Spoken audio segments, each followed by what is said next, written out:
کہ ہے سارے عالم کی جس میں کھپت۔ اب شاعر اپنے اصل اس موضوع کی طرف آتے ہیں جس کے ذریعے انہوں نے اللہ تعالیٰ کی تعریف بیان کی ہے، کہ یعنی وہ آسمان کا ذکر کرتے ہیں۔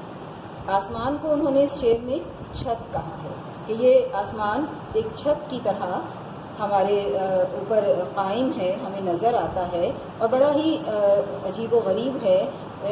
ہم اس کی یعنی اس کے بارے میں ہی ہم نہیں سمجھ سکتے۔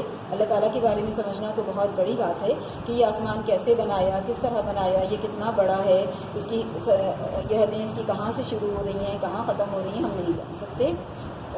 کہ ہے سارے عالم کی اس میں کھپت۔ عالم کہتے ہیں دنیا کو، جہان کو۔ کھپت کے معنی ہے کہ استعمال میں آ جانا، سما جانا، تو پوری دنیا، پورا عالم، پورا جہان اس آسمان کے نیچے ہے۔ جو کچھ بھی ہے وہ اس آسمان کے اندر ہے، اس کے نیچے ہے۔ پھر اگلا شعر دیکھیے، یہ تارے جو ہیں آتے جاتے ہوئے، چمکتے ہوئے جگمگاتے ہیں۔ اب شاعر اس آسمان پہ نظر آنے والے ان ستاروں کی بات کرتے ہیں جو کہ کبھی نظر آتے ہیں، کبھی نظر نہیں آتے، یعنی دن ہوتا ہے تو چھپ جاتے ہیں، ہمیں نظر نہیں آتے، رات ہوتی ہے تو جگمگاتے ہیں، ہم انہیں دیکھ سکتے ہیں، ان کی چمک ان کے اندر ہوتی ہے، یہ جگمگاتے ہیں، ان کی وجہ سے آسمان روشن ہوتا ہے۔ ان کے بارے میں شاعر اگلے شعر میں کہتے ہیں کہ چراغ ایسے روشن جو بن تیل ہیں، یہ تیری ہی قدرت کے سب کھیل ہیں۔ چراغ ایک جیسے دیا ہوتا ہے جس کو کہ روشنی کے لیے استعمال کیا جاتا ہے، مگر چراغ جلانے کے لیے اس میں کسی نہ کسی طرح کا تیل ڈالا جاتا ہے، کوئی ایندھن استعمال ہوتا ہے تو وہ چراغ جلتا ہے۔ مگر یہ چراغ کہ شاعر نے ستاروں کو چراغ سے تشبیہ دی ہے، مثال دی ہے، وہ کہتے ہیں کہ یہ ایسے چراغ ہیں، ایسے دیے ہیں کہ جو بغیر کسی تیل کے، بغیر کسی ایندھن کے، بغیر کسی نظر آنے والی توانائی کے ہی روشن ہوتے ہیں، خود بخود روشن ہوتے ہیں۔ دراصل یہ تیری ہی قدرت کے سب کھیل ہیں، کہ اصل میں یہ اللہ تعالیٰ کی قدرت ہے، اس کی تخلیق ہے، اس کی کہنا چاہیے کہ صلاحیت ہے، اس کا حکم ہے، کہ بس اس کا ایک حکم ہی کافی ہے کہ جن کے باعث سے ستارے وجود میں بھی آ گئے اور یہ اپنے وقت پہ روشن بھی ہوتے ہیں، نظر بھی آتے ہیں، اپنی روشنی پھیلاتے ہیں۔ یہ سب کچھ اللہ تعالیٰ کی قدرت کی وجہ سے ہوتا ہے۔ اگر اللہ تعالیٰ کی قدرت نہ ہو تو یہ ستارے بھی ہمیں نظر نہیں آ سکتے۔ یہ لال و گوہر ہیں جو بکھرے ہوئے، جو بکھرے پڑے، زمین سے بھی ہیں ان میں اکثر بڑے۔ اب ان ستاروں کے بارے میں شاعر ان کو تشبیہ دے رہے ہیں لال اور گوہر سے۔ لال اصل میں ایک قیمتی پتھر کا نام ہے، بہت قیمتی، جس طرح ہیرا ہوتا ہے، جس طرح زمرد ہوتا ہے، اس طرح لال بھی ایک پتھر ہوتا ہے۔ جو بکھرے پڑے، زمین سے بھی ہیں ان میں اکثر بڑے۔ لال ایک قیمتی پتھر کو کہتے ہیں، جس طرح ہیرا ہوتا ہے، زمرد وغیرہ، اس طرح سے لال ایک پتھر کا نام ہے۔ گوہر کہتے ہیں سچے موتی کو۔ شاعر نے تشبیہ دی ہے ان ستاروں کو لال سے اور گوہر سے، یعنی یہ قیمتی پتھر ہیں، سچے موتیوں کی طرح سے ہیں، آسمان پہ جگہ جگہ یہ بکھرے ہوئے نظر آتے ہیں۔ اگرچہ یہ ہمیں دیکھنے میں بہت ننھے منھے سے، چھوٹے چھوٹے سے ستارے نظر آتے ہیں، لیکن حقیقت میں ایسا نہیں۔ حقیقت یہ ہے کہ یہ ستارے بہت بڑے ہیں، وسیع و عریض ہیں، بلکہ اتنے کہ زمین سے بھی اکثر ان میں سے زیادہ بڑے ہیں۔ ان کی جو لمبائی چوڑائی ہے یا جو ان کا رقبہ ہے وہ زمین سے کہیں زیادہ بڑا ہے، مگر یہ اللہ کی قدرت ہے کہ یہ ہمیں اتنے چھوٹے نظر آتے ہیں۔ اس کی ایک وجہ یہ بھی ہے کہ یہ زمین سے اتنے زیادہ فاصلے پر ہیں کہ ہم تک ان کی روشنی جو پہنچتی ہے وہ کئی سالوں میں پہنچتی ہے، اور ہمیں اس لحاظ سے یہ بہت ہی چھوٹے سے نظر آتے ہیں۔ یہ قائم ہیں تیری ہی تقدیر سے، بندھے ہیں بہم سخت زنجیر سے۔ اس شعر میں شاعر یہ کہہ رہے ہیں کہ یہ جو ستارے ہیں، ان کا قائم ہونا، ان کا وجود میں آنا، ان کا اپنی جگہ پر جگمگانا، یہ ساری دراصل جو اس میں کار فرمائی ہے وہ اللہ تعالیٰ کی قدرت کی ہے۔ اللہ تعالیٰ کی قدرت ہے جس نے کہ جس کی وجہ سے یہ بنے، پیدا ہوئے، تخلیق ہوئے، اور اسی کی قدرت کے باعث یہ رات کو ہمیں جگمگاتے ہوئے نظر آتے ہیں، اور ان کے درمیان ایک رابطہ ہے، ایک تعلق ہے، یہ آپس میں بہم یعنی ایک دوسرے کے ساتھ ایک زنجیر سے بندھے ہوئے ہیں۔ ایک تعلق ہے ان میں، اندیکھا رابطہ ہے جو ہمیں نظر نہیں آتا، مگر یہ ستارے ایک دوسرے کے ساتھ ایک خاص تعلق رکھتے ہیں، جس کے بارے میں شاعر نے اگلے شعر میں بتایا ہے ہمیں کہ وہ زنجیر کیا ہے کشش باہمی، نہ اس میں خلل ہو نہ بیشی کمی۔ تو اب وہ تعلق کیا ہے، وہ نظر آنے والا رابطہ کیا ہے جس سے یہ ستارے آپس میں ایک دوسرے سے جڑے ہوئے ہیں، وہ دراصل کشش باہمی ہے۔ کشش کہتے ہیں ایک ایسی قوت کو جو ایک چیز کو دوسری چیز کی جانب کھینچتی ہے۔ جیسے آپ نے دیکھا ہوگا کہ زمین سے جب کوئی چیز اوپر کی طرف اچھالی جاتی ہے تو وہ واپس زمین ہی کی طرف آتی ہے، کیونکہ زمین کے اندر کشش ثقل ہے، ایک ایسی قوت ہے جو چیزوں کو اپنی طرف کھینچتی ہے۔ اسی طرح سے آپ نے دیکھا ہوگا کہ میگنیٹ یعنی مقناطیس جو ہے وہ لوہے کو اپنی جانب کھینچتا ہے، کیونکہ میگنیٹ میں مقناطیس میں ایک ایسی طاقت ہوتی ہے جو لوہے کو کھینچنے کا کام کرتی ہے۔ اسی طرح سے ان ستاروں کے درمیان ایک خاص قوت ہے، ایک خاص طاقت ہے جو کہ ان کو آپس میں جوڑ کے رکھتی ہے، نہ اس میں خلل ہو نہ بیشی کمی، کہ اس میں کوئی خلل یعنی رکاوٹ، کوئی ایسا نہیں ہوتا کہ کبھی تو یہ کشش کام کر رہی ہے اور کبھی نہیں کر رہی۔ ستاروں کا اپنا نظام ہے اور وہ اس نظام کے تحت ہی ہمیشہ کام کرتے رہتے ہیں، اس میں کوئی خلل، کوئی رکاوٹ، کوئی کمی بیشی یعنی کہ کمی زیادتی، اضافہ نہیں ہو پاتا۔ جیسا اللہ چاہتا ہے ویسا ہی ہوتا ہے۔ جس ستارے کو ٹوٹنا ہوتا ہے اپنے وقت پر وہ ٹوٹ جاتا ہے، جس ستارے کو جگمگانا ہوتا ہے وہ جگمگاتا ہے۔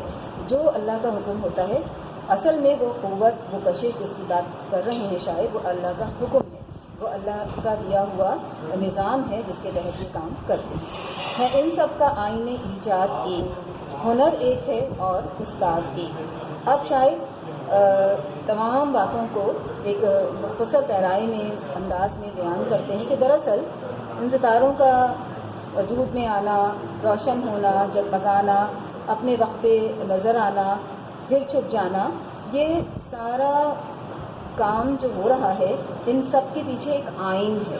آئین یعنی قانون ہے، ایک دستور ہے، ایک طریقہ کار ہے، کیونکہ ان کو ایجاد کرنے والا یعنی ان کو بنانے والا، ان کو وجود میں لانے والا ایک ہے، ایک ان کا خالق ہے، وہ اللہ تعالیٰ ہے، اور اس نے ایک آئین کے تحت، ایک دستور کے تحت، ایک نظام کے تحت ان کو بنایا ہے۔ وہ نظام اس نے ایک مرتبہ ان کو دے دیا ہے اور یہ اب اس کے ماتحت ہیں۔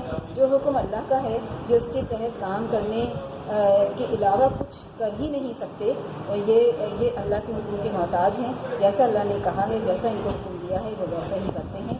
ہنر ایک ہے اور استاد ایک۔ ہنر کہتے ہیں کسی فن کو، یعنی کہ کوئی کام، کوئی صلاحیت، کسی کام کو کرنے کی جو ایک اچھی مہارت ہوتی ہے وہ ہنر کہلاتی ہے۔ اور یہ ظاہر ہے کہ اللہ تعالیٰ ہے، اس سے بڑھ کے ہنر رکھنے والا کوئی اور ہو ہی نہیں۔